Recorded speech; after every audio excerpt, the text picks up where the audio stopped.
নমস্কার বন্ধুরা, কেমন আছেন সবাই? রুনুদির প্যাশন চ্যানেলে আপনাদের সবাইকে স্বাগত জানাই। আজ আমি কুলফি আইসক্রিম বানিয়েছি। আর ভুবনেশ্বরে কতটা গরম দেখুন, আইসক্রিমটা বের করে ভিডিও করতে না করতেই একেবারে গলতে শুরু করে দিয়েছে। যাই হোক, আইসক্রিমটা এবার শুরু করা যাক। এখানে আমি কিছু ড্রাই ফ্রুট নিয়ে নিয়েছি, আমন্ড, পেস্তা, কাজু। ফ্রুটগুলোকে একদম ঝিরি করে কুচি করে নিয়েছি। আর আমি এখানে 3টে এলাচ নিয়ে নিয়েছি। আপনারা এলাচের পরিবর্তে কেশরও ব্যবহার করতে পারেন। এবার গ্যাসে আমি একটি কড়াই বসিয়ে দিয়েছি। এখানে আমি 1 লিটার দুধের আইসক্রিম বানাবো। বাড়িতে থাকা অল্প উপকরণ দিয়েই কিন্তু এই দুর্দান্ত স্বাদের কুলফি আইসক্রিমটি আজকে আমি বানিয়ে আপনাদের দেখাবো। তো সবার আগে এখানে আমি 1 লিটার দুধ নিয়ে নিয়েছি। বাজারে যে কোম্পানির দুধই আপনারা পাবেন সেটা দিয়েই বানাবেন। তো আপনারা চাইলে আবার গুঁড়ো দুধ দিয়েও বানাতে পারেন। তো আমি কিন্তু এখানে আজ লিকুইড দুধ দিয়ে আইসক্রিমটা বানাবো। আমি ভুবনেশ্বরে যে প্রগতি কোম্পানির দুধটা পাওয়া যায় সেটা এখানে নিয়ে নিয়েছি। তো 1 লিটার দুধটা প্রথমে হাই ফ্লেমে একটু ফুটিয়ে নেব, তারপর একটু হাতে টাইম নিয়ে মিডিয়াম ফ্লেমে নাড়াচাড়া করতে থাকবো। এটা 1 লিটার দুধটাকে ফুটিয়ে একদম 500 গ্রাম দুধে নামিয়ে নিয়ে আসতে হবে। আর খেয়াল রাখতে হবে যেন তলায় না ধরে যায়, তাই বারবার এটাকে কিন্তু নাড়াচাড়া করতে হবে। আর মিডিয়াম ফ্লেমে কিন্তু আপনারা এটা করবেন। আর যদি আপনাদের কাছে মিল্ক মেড থাকে, আপনারা চাইলে এখানে মিল্ক মেড মেশাতে পারেন। তবে আমার কাছে মিল্ক মেড ছিল না, তাই আমি কিন্তু সেই ক্ষেত্রে মিল্ক মেডের স্বাদ কিভাবে আনা যায় সেটা আজ কিন্তু আপনাদের দেখাবো। সেই রকম ভাবে বানাবেন, দেখবেন দুর্দান্ত স্বাদের একটি কুলফি আইসক্রিম কিন্তু বাড়িতেই আপনারা তৈরি করতে পারবেন। 1 লিটার দুধ থেকে মোটামুটি 6টা থেকে 7টা আইসক্রিম কিন্তু হবে।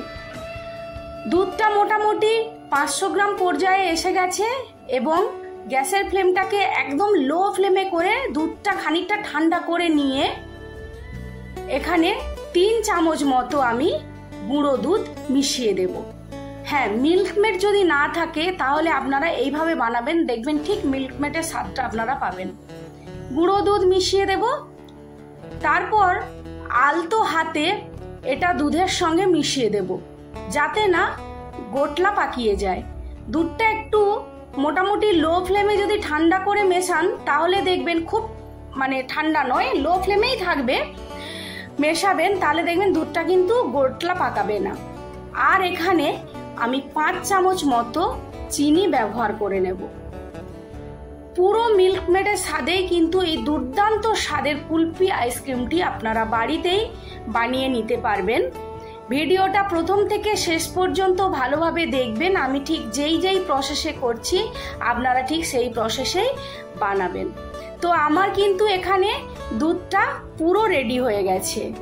এবার আমি যেই ড্রাই ফ্রুটগুলো ছোট্ট টুকরো করে রেখেছিলাম সেই ড্রাই ফ্রুটগুলো কিন্তু এখানে মিশিয়ে নেব।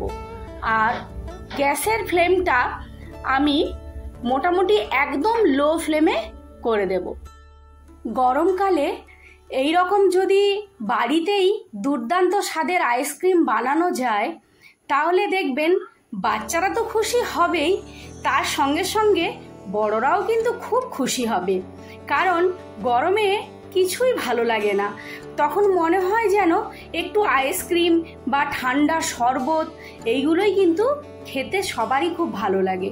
আর শরীরও ভালো থাকে, আর মনটাও দেখবেন আইসক্রিম দেখলে মনটাও খুব ভালো হয়ে যায়। যাই হোক, গ্যাসের ফ্লেমটা কিন্তু আমি বন্ধ করে দিয়েছি। দেখুন দুধটা মরে গিয়ে একটু যেমন গোটলা টাইপের কিন্তু হয়ে গেছে।